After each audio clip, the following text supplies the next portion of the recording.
पूरे देश में इस वक्त एक ही चर्चा है। सेमीफाइनल जो हो रहा है लोकसभा से पहले, उसमें देश की जनता किस तरफ झुकेगी, किस तरफ जाएगी। खास करके नारी शक्ति वंदन अधिनियम के बाद चर्चा इस बात को लेकर भी हो रही है कि महिलाओं का रुझान किस तरफ है। राजस्थान सहित 5 राज्यों में होने जा रहे चुनाव की हम पड़ताल जानने के लिए पहुंचे हैं जयपुर, राजस्थान की राजधानी गुलाबी शहर के एक बहुत ही जाने माने रेस्टोरेंट में। और वहां पर बड़ी संख्या में आप हमारे चारों तरफ देखेंगे महिला शक्ति जो है वो मौजूद है। महिलाओं से हम जानने की कोशिश कर रहे हैं कि दरअसल इस चुनाव में महिलाओं का सोच क्या है, वो क्या सोचती हैं, राजनीति के बारे में क्या जानती हैं। ये तमाम पहलू हैं। आपसे शुरुआत करते हैं। ये बताइए कि आप वोट देने जाती हैं? जी, कितनी बार वोट दिया है आपने? काफ़ी बार वोट दिया है। इस बार आपके जहन में क्या चल रहा है, किसको वोट देंगे? वोट देने से कोई वो तो है नहीं, कोई वो नहीं करता है कि कुछ चीज़ में अपन डिस्काउंट करें और करें, वो तो कुछ है नहीं। बस वोट लेने से मतलब है। बस हमारे को वोट दे दो, आपको ये करके दिखाएंगे, आपको वो करके दिखाएंगे, दिखाते कुछ भी नहीं है। अच्छा, तो जो महिलाएं हैं वो अक्सर दिवाली से पहले, संक्रांति से पहले, नए साल से पहले डिस्काउंट की बात करती है। उन्होंने भी कहा डिस्काउंट। कैसा डिस्काउंट चाहिए आपको? किस चीज़ में डिस्काउंट है? न खाने में, न पीने में, न परचूनिंग में, काय में भी वो डिस्काउंट नहीं है। सब चीज़ महंगी महंगी होती जा रही है। किस चीज़ में डिस्काउंट दे रहे हैं? अच्छा, तो इस सरकार ने इस बार जो महिला बिल लेकर आए हैं उससे आप लोगों की ताकत बढ़ेगी? ताकत तो बढ़ेगी, पर अगले वाले गरीब लोगों के लिए तो होना चाहिए ना कुछ। भाई गरीबों को तो देखो, वो अपना कैसे काम चलाती है, कैसे क्या करती है, उनको तो सोचो आप। जो प्याज थे आज कहाँ तक ही कहाँ पहुँच गए हैं, टमाटर थे कहाँ से कहाँ पहुँचा दिया, तो वो क्या खाएंगे? तो किसको वोट देंगी फिर आप? कांग्रेस बीजेपी दोनों ही राज्य में और केंद्र में अलग? हम बिल्कुल ये कर रखा है, किसी को भी वोट मत दो। अच्छा, तो क्या आप जानती हैं कि किसी को भी वोट नहीं देना हो तो कहाँ हाथ लगाना चाहिए? जिसको हाथ लगाना चाहिए जहाँ पब्लिक को समझे। नहीं, एक नोटा होता है, नोटा, जहां पर आप किसी को वोट नहीं देते हैं, उसका प्रयोग करेंगे इस बार? प्रयोग तो क्या करेंगे, जो जनता जाएगी वो हम जाएंगे। नोटा का प्रयोग क्या है दरअसल ये मालूम नहीं है कुछ महिलाओं को, लेकिन वो चाहती हैं कि वोट किसी को न दे, ताकि जो नाराजगी है सरकारों से, राजनीतिक दलों से कुछ नहीं करने की जो एक आक्रोश है वो निकल जरूर रहा है महिलाओं के। आप क्या करती हैं? मैं एजुकेशन लाइन में हूँ, टीचर हूँ। आपको देख के लग रहा है कि आप एजुकेशनिस्ट हैं। अच्छा, आप कहाँ पढ़ाती हैं, कौन से स्टैंडर्ड को पढ़ाती हैं? मैं स्कूल में मैनेजमेंट में हूँ, मैनेजमेंट देखती हूँ, स्कूल मैनेजमेंट। ओके, तो आपके स्कूल में फीमेल स्टाफ भी बहुत होगा? यस, मदर टीचर्स हैं, काफ़ी फीमेल स्टाफ है। तो क्या सोचती हैं वो चुनाव को लेकर? चुनाव करना अभी वैसे भी मतदाता लोकतंत्र का हम कह सकते हैं आधार है, तो मतदान तो करना चाहिए।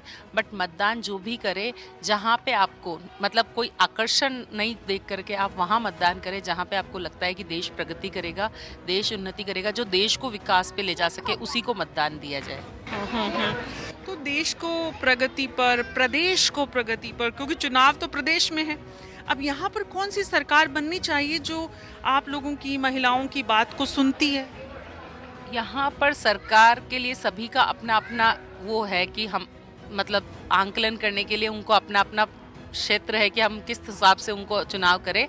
बाकी मेरे हिसाब से तो मैं तो बीजेपी के साथ हूँ। अच्छा, आप बीजेपी के साथ क्यों हैं? आपको क्या लगता है कि बीजेपी ने क्या अच्छा किया, और कांग्रेस की इस वक्त की जो सरकार है, मुख्यमंत्री अशोक गहलोत की जो योजनाएं हैं, उनका आपको कोई फायदा लगता है? फ़ायदा है, पर जो बड़े बड़े इश्यूज़ हैं, जैसे कि मोदी सरकार ने इस बार राम मंदिर को लेकर के देश को एक नया आयाम दिया है। उसके अलावा बहुत सारे हैं जो मेरा पर्सनल व्यू है कि मैं बीजेपी के साथ हूँ। ओके, आज हम दरअसल एक रेस्टोरेंट में इसलिए पहुंचे क्योंकि वहाँ पर अलग अलग एज ग्रुप के जो लोग हैं वो मिलते हैं, और ख़ास करके जो रेस्टोरों में जो आने वाली जनरेशन है घर से छोड़कर, वो यहाँ आकर अपना समय दे रही है, तो उनके पास इसका मतलब समय है। कितना समय है नई पीढ़ी के पास रेस्टोरों में समय निकालने के लिए? अभी मेरे एग्जाम्स ही खत्म हुए हैं तो 20 दिन तो है मेरे पास पूरे मजे करने के लिए। अच्छा, तो मज़े 20 दिन जब आप करेंगी, इस बीच में प्रदेश में चुनाव भी होंगे, आपको मालूम है? हाँ, मुझे पूरा अवेयर है कि चुनाव होने वाले हैं और मैं एक्साइटेड भी हूँ। और मैं बात भी करती हूँ अपने दोस्तों से कि भाई किसको वोट दे रहे हो, बट डिस्क्लोज भी नहीं करते बहुत सारे लोग। तो आप क्या करती हैं? मैं सीए कर रही हूँ। आप सीए कर रही हैं, तो आपको क्या लगता है कि कैसी गवर्नमेंट होनी चाहिए और आप यहाँ पर किसको वोट देने जा रही हैं? मैं कंफर्टेबल नहीं हूँ डिस्क्लोज करने में कि मैं किसको वोट दूंगी, बट हाँ, एक ऐसी गवर्नमेंट जो आने वाले 10 साल में इंडिया को एक अलग लेवल पे लेके जाए। जो अभी ग्रोथ चल रही है वैसे ही अगर ग्रोथ चलती रहे, as per the world India will be the greatest. अगर इसी ग्रोथ से चलती रहे तो ये जो ग्रोथ चल रही है वही चलती रहे, बस यही मेरी। यानी कि आप बड़ी इंटेलिजेंट हैं कि आप अपने वोट की सीक्रेसी को बनाए रखना चाहती हैं। डेमोक्रेसी की ये ताकत भी है, ये अच्छी बात है। लेकिन मुद्दा ये है कि आपने कहा देश को आगे ले जाएं, लेकिन अभी तो चुनाव प्रदेश के हैं, यानी स्टेट इलेक्शन है, स्टेट असेंबली के इलेक्शन होने जा रहे हैं। तो स्टेट में जो गवर्नमेंट होती है और सेंटर में जो गवर्नमेंट होती है, दोनों का एक ही पार्टी का होने से कोई फ़र्क पड़ता है? मे बी डिसीजंस बेटर मतलब इजी लेना हो एंड और फर्दर हेल्प मिलेगी ना। इफ़ दोनों अग्री करेंगे तो ऑब्वियसली इफ़ दोनों सेम पार्टी के होंगे तो may be more agreement will be there, तो फर्दर डिसीजन मेकिंग एंड उनका होना मतलब होना बेटर हो। वोट देने से पहले क्या सोचते हैं आप लोग? वो सब अपना अपना सोचते हैं। लाइक अभी तक आई हैवंट वोट, तो this would be my first time, तो I don't know what this. तो फर्स्ट वोट तो बहुत एक्साइटिंग होता है कि मतलब आप जब देंगी तो आप बहुत कुछ सोचेंगी कि आप जिनको वोट देने चाह रही हैं उनसे आपकी एक्सपेक्टेशन क्या है? वही development, better opportunities obviously for youth because right now so that's the utmost thing. तो अपॉर्चुनिटीज़ युवाओं को मिलनी चाहिए। ये युवाओं को लगता है हमारे साथ युवा पीढ़ी की बहुत सारी नई जनरेशन जो है, यूथ जो है, और ख़ास करके महिलाएं। आपको मालूम है महिला आरक्षण इस वक्त सेंट्रल गवर्नमेंट ने जो बिल पास किया है उससे इस इलेक्शन पर आप कोई असर देखती हैं? लाइक डेफिनेटली अगर कुछ भी होता है फॉर वट एवर कैटेगरी, अब महिला के लिए हो रहा है तो that is somewhat empowering them. तो अगर ऐसा उनको कोई बेनिफिट दिखेगा तो further they will be interested कि हाँ मतलब we should be saying something, having a right to say, and vote करेंगी ताकि फर्दर और उनकी वॉइसेस मतलब that people will hear what they want really to say. तो दैट विल ऑब्वियसली अफेक्ट, क्योंकि अवेयरनेस भी आती है इससे, तो और बेटरमेंट उससे फिर दिखता ही है। क्या होगा विमेन कैंडिडेट अगर बढ़ते हैं तो उससे क्या फ़ायदा होगा? ये तो सबसे पहले तो फ़ायदा तो होगा ही, इट विल बी लाइक कि जो रियल प्रॉब्लम है in case of women also, and apart from that जो भी उसकी द पर्सन अवेयरनेस जो है उसकी, दैट विल ऑब्वियसली हेल्प। तो and the ratio will be equal, तो equal voices will be there for each category. It's not just women and men, all the categories and all those that we are now कि भाई secular है अपना country, अपना state, तो everyone should have their stand. Okay, so युवाओं को लगता है कि महिलाओं की संख्या जो है वो बढ़ेगी, तो वो संख्या जो बढ़ी हुई है उससे महिलाओं के इश्यूज़ को रिजॉल्व करने में, उनके राइट्स को वॉइस देने में वो महिलाएं जो हैं वो ज़्यादा अच्छा योगदान दे पाएंगी। बड़ी संख्या में महिलाओं से हम यहाँ पर और भी बात करेंगे। हमारे साथ इस जगह पर अलग अलग एज ग्रुप की जो महिलाएं हैं उनसे हम जानने की, समझने की कोशिश कर रहे हैं कि दरअसल इस चुनाव में उनकी क्या भूमिका और क्या भागीदारी होने जा रही है। न्यूज़ 24 पर हम लगातार आपको राजस्थान की महिलाओं का चुनाव को लेकर जो सोच है, जो परिप्रेक्ष्य है और जो इस चुनाव में उनकी भागीदारी है, उसको लेकर लगातार हम उनके विचारों को आपके साथ साझा कर रहे हैं। और इस वक्त हम जयपुर के गुलाबी शहर, जो कि राजस्थान की राजधानी है, उसके एक रेस्टोरेंट में है, जहाँ एक पूरी फैमिली हमारे साथ है। इस फैमिली में जो परिवार के मुखिया हैं वो, और परिवार के मुखिया के साथ उनके 3 बच्चे, और उन 3 बच्चों के साथ उनके 9 यानी कि 9 बच्चे ना, 6, ओके सॉरी, हाँ, तो हर परिवार में 2 बच्चे, तो 6 बच्चे जो हैं वो यहाँ पर है। तो कुल मिलाकर कितने लोग हुए? कुल मिलाकर 14 यानी कि 14 लोग इस वक्त हमारे साथ हैं, और उसमें महिलाओं का जो रेशियो है वो भी बराबर है, इक्वल है। इसलिए हम इस परिवार से समझने की कोशिश करते हैं कि इस चुनाव को लेकर वो क्या सोच रहे हैं। इस परिवार में सबसे अहम भूमिका में जो है वो जो परिवार के मुखिया के ठीक सामने परिवार की बहू रानी है, और बहू जो है वो हमारे परिवारों में कितनी इम्पोर्टेंट रोल में भी होती है, और उसके बाद भी नीम होती है, आपने बोला, लेकिन वो नीम होने के बाद भी कितना कुछ सुनना पड़ता है उसे। सुनना तो पड़ता ही है, सुनना तो पड़ता ही है, नो डाउट। सारी बहुएं सुनती ही हैं एक्चुअली। तो क्या कुछ सुनाया आपके ससुर जी? नहीं, ससुर जी ने ऐसे कुछ नहीं सुनाया, चलता रहता है थोड़ा बहुत। फिर सासू माँ ने सुना? ऐसा कुछ नहीं, सुनने सुनाने वाला सीन है नहीं, सब इक्वली एक दूसरे को सुना लेते हैं, जो भी है क्लियर कट। सुनने सुनाने वाला कोई सीन नहीं। तो ये आज के दौर की महिलाएं हैं जो सुनती नहीं है, सुनाती भी हैं, और सुनाना चाहिए भी, क्योंकि अपना पूरा घर परिवार, माँ बाप सब छोड़ कर आती है, अपना परिवेश छोड़ कर आती है, तो वो सिर्फ सुनने के लिए नहीं आती है, सुनाने का अधिकार भी जो परिवार अपनी महिलाओं को, बहुओं को देते हैं, वो परिवार दरअसल इस तरह से बैठकर साथ में खुशियाँ ज़्यादा मना सकते हैं, क्योंकि विचारों की भिन्नता जो है वो उन्हें बोलने का अवसर देती हैं। तो ये जो इतनी आपने मैच्योरिटी अपनी बात में, जो परिवार में आपने अपनी बड़ी भूमिका में दिखाई है, आप क्या सोचती हैं राजस्थान में जो सरकार है वो इस बार किसकी बननी चाहिए? आई थिंक यहाँ पे ऑल्टरनेट ही है, one time Congress one time BJP, तो I think it's this time BJP will come. आपको ऐसा लगता है? तो ये वन टाइम वाला सिस्टम किसने बनाया है? गॉड नोस, वो तो नहीं पता, बट हाँ यही चले आ रहा है, कंटिन्यू यही है यहाँ पर, बहुत लॉन्ग टर्म से हम यही देखते हुए आ रहे हैं कि वन टाइम गहलोत सर आते, one time Vasundhara Raje, that's it, ये दोनों ही। तो आप चाहती हैं इस बार वसुंधरा राजे बने? नहीं, आप चाहती हैं कोई नया चेहरा सीएम बने? कोई new generation, so that they can work on the people, for the youth ones, उनके लिए जो भी अपॉर्चुनिटीज़ हैं जो राजस्थान लैक करता है किन्हीं चीज़ों में, वो आगे आना चाहिए। सो आपके साथ आपकी सिस्टर इन लॉ हैं, और आप राजस्थान के शेखावाटी इलाके के सीकर ज़िले में रहती हैं, टीचिंग करती रही हैं आप, और अभी आपने टीचिंग करना छोड़ दिया है। अभी आप शेखावाटी में किस तरह का राजनीतिक माहौल देख पा रही हैं? मैम वहाँ पर तो बहुत ज़्यादा गर्म माहौल है, बिकॉज़ सीकर में भी सेल्फ में अगर मैं देखूँ तो हर जगह ग्रुप्स दिख रहे हैं मुझे, जो अपने अपने जो भी नेता को मतलब चाहते हैं कि वो जीतें, उनके साथ साथ मैं देख रही हूँ कि ग्रुपिज़म दिख रहा है।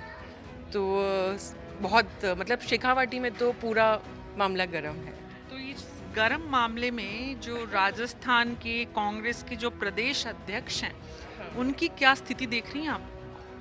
देखिए, डोडासरा जी तो बहुत आई थिंक बोल्ड पर्सन है और एक्टिव भी हैं काफ़ी, और मैं मतलब सर जानते भी हैं, तो पर्सनली काफ़ी अच्छे हैं वो, और काम भी करते हैं, तो मुझे नहीं लगता कि वैसे उनको कोई अब ये डिपेंड करता है कि इस समय कौन आए, बाकी अभी कांग्रेस ही है सीकर में।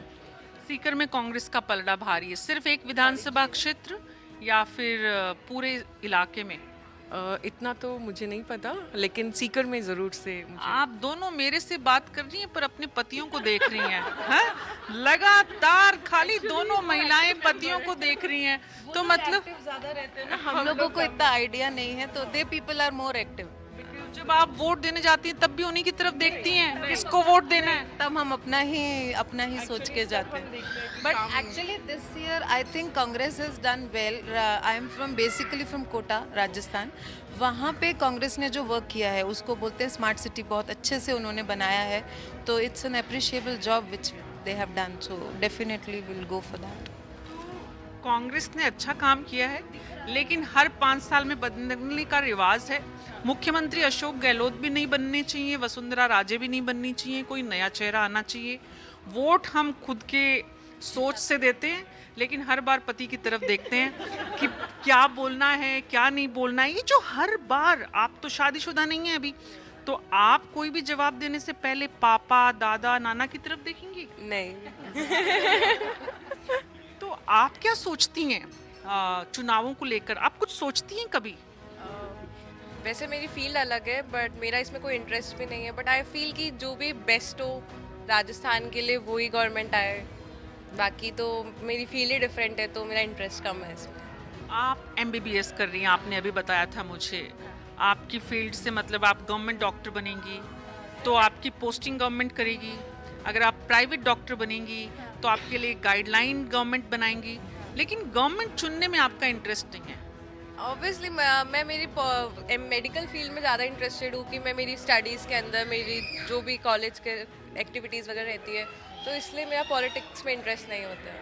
आप कभी सोचती हैं कि हमारी गवर्नमेंट जो है वो जिस तरह से गवर्नेंस करती हैं उसमें क्या प्लस होना चाहिए, क्या माइनस होना चाहिए? जो आई मीन ऐसे तो नहीं होता हर चीज़ का, वो जो भी रूल निकालेंगे उसके पॉजिटिव और नेगेटिव इफेक्ट्स आएंगे, लेकिन उन्हें वैसा रूल निकालना चाहिए जिसके मिनिमम नेगेटिव इफेक्ट्स हो, कि लाइक कोई भी किसी के साइड इफेक्ट्स ना हो, कि किसी को भी दिक्कत आ रही, किसी के ज़्यादा फ़ायदा किसी के कम फ़ायदा, ऐसा नहीं होना चाहिए। तो आप इस इलेक्शन में वोट देने जा रही हैं या फिर पढ़ाई, क्योंकि आपका इंटरेस्ट नहीं है, आपका कॉलेज दूसरी जगह है, तो आपको पढ़ाई करनी है? नहीं, मेरा एक्चुअली मैं तो मेरे कॉलेज में होंगी, वहाँ पे पॉसिबल नहीं हो पाएगा कि वोट देने जाए, इसलिए। जब आप जैसी युवा और महिलाएं इस तरफ ध्यान नहीं देंगी, हमारी गवर्नमेंट चुनने में अपना कंट्रीब्यूशन नहीं करेंगी, तो फिर कैसे हम अच्छी सरकारें, अच्छी राजनीति, अच्छे राजनेता ढूंढेंगे? आप कभी सोचती हैं इस बारे में? आप क्या कर रही हैं? मैं IIT JEE की प्रिपरेशन कर रही हूँ। मैं एक ड्रॉप ईयर में हूँ। मैंने ऑलरेडी 2 साल 11-12 में अपनी प्रिपरेशन करी थी, बट बोर्ड्स थे तो इसलिए। तो आप इस बार फर्स्ट टाइम वोट देंगी? जी, मैंने अप्लाई कर रखा है, मेरे लिस्ट में आएगा नाम आएगा। बड़ी खुश लग रही हैं आप वोट देने के नाम से। हाँ, क्योंकि पहली बार का क्रेज़ होता है। आप क्या करती हैं? हम हाउस मेकर। आपको मालूम है हाउस मेकर कितना इम्पोर्टेंट रोल प्ले करता है? कितना? पूरे घर को मेंटेन करते हैं, अपने हस्बैंड का है, बच्चों की पढ़ाई है, सारा चीज़ें। और ये मेरे तो दोनों ट्विंस थे, तो मैंने बहुत ज़्यादा करा है। मैंने इसलिए जॉब भी नहीं करा इन दोनों के लिए। अब उसने लाइन पकड़ी है अपनी, तो थोड़ा सा लगता है फ्री हूँ मैं। अब इसका है चल रहा है, तो बस मेरी प्रायोरिटी यही थी कि मुझे हाउस मेकर में बनी हूँ, तो मेरी प्रायोरिटी घर को मेंटेन। हाउस मेकर्स को जनरली ये कहा जाता है कि आप करते क्या हो दिन भर? आपको भी सुनने को मिलता है? हाँ मैम, मिलता है। कभी कभी हो जाता है, लेकिन ये है कि हाँ, बिजी तो रहता है मैम, घर में बहुत काम होता है, ऐसा नहीं है।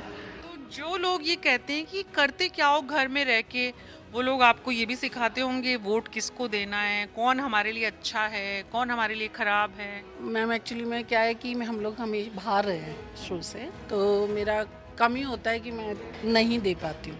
अच्छा। तो थोड़ा सा मेरा इंटरेस्ट भी कम हो गया इस चक्कर में, क्योंकि मैं दे ही नहीं पाती हूँ, मैं आ नहीं पाती हूँ जयपुर, क्योंकि छुट्टी का चक्कर रहता है, तो मैं नहीं आ पाती हूँ। तो मेरा इंटरेस्ट मतलब ऐसे नहीं है, पर ये लगता है कि जो भी बने अच्छी बने, अच्छा डेवलप। आपने वोट देने में दिलचस्पी नहीं दिखाई, आपको वोट दे नहीं पाई आप, परिस्थितिवश। हाँ, परिस्थितिवश बाहर रहते थे और आपको कभी मौका मिला कि आपने जो सरकार है हमारे राज्य की उसको कहा हो बहुत बेकार है, कुछ नहीं करती है? कभी मौका मिला आपको? हाँ, सुनते तो है ही मैम। नहीं, आपको भी कभी ऐसा मौका आया कि आपका काम आया, सरकार ने किया नहीं? नहीं मैम, अभी तक तो ऐसा कुछ नहीं आया। अच्छा, आपके बच्चों की जैसे गवर्नमेंट कॉलेज में एडमिशन होता तो आपको कैसा लगता? हाँ मैम, लेकिन उसमें भी इन लोगों के होते हैं कि इसमें इन लोगों की सबके वो कंपटीशन बहुत ज़्यादा है और इनके सबके रिजर्वेशन होते हैं, तो वो थोड़ी सी प्रॉब्लम आई भी थी अभी। तब वो लगा था कि यार ये गलत है, अगर ऐसा है तो गलत है कि मेहनत तो सारे बच्चे करते हैं पर जिनका रिजर्वेशन होता है उनको इजीली मिल जाता है। इस पूरे परिवार को यहाँ पर बुनकर यहाँ पर लाने वाली जो परिवार की सबसे वरिष्ठ महिला सदस्य हैं, उनसे भी आपको मिलवाते हैं, उनसे भी आपकी बातचीत करवाते हैं। तो आपकी उम्र कितनी है आंटी जी? मेरी 75। 75। अच्छा, आपने कितनी बार वोट दिया है? मैं तो हमेशा देती हूँ। हाँ, ओके। तो जो आप वोट देने जाती हैं तो हमेशा अंकल जी बताते हैं उन्हीं को वोट देती हैं? वो तो पता होता है ना, क्योंकि अपनी मर्जी से भी दे देती हूँ। आप कभी टीवी पर नेताओं के भाषण सुनती हैं? नहीं, तो वोट डालना है वो हम दोनों मिलकर बस, डाल जाते हैं। बस। आप दोनों मिलके वोट डालते हैं, आपका वोट भी वो मिलकर डालते हैं? नहीं नहीं, ऐसी कोई बात नहीं है, अलग अलग डालते हैं लेकिन साथ जाते हैं, साथ डाल के आते हैं। बहुत बहुत शुक्रिया आंटी जी। आपने कितनी पढ़ाई की है? 12th पास है। उस जमाने में कब किया आपने 12th पास? 72 में तो शादी हो गई, हाँ, उससे पहले 68 में करा था। 68 में आपने 12th पास किया। 68 और 72 में मेरा जन्म भी नहीं हुआ था। आपने उस समय 12th कर लिया था, लेकिन उसके बाद भी आपका राजनीति में दिलचस्पी कम है आपकी।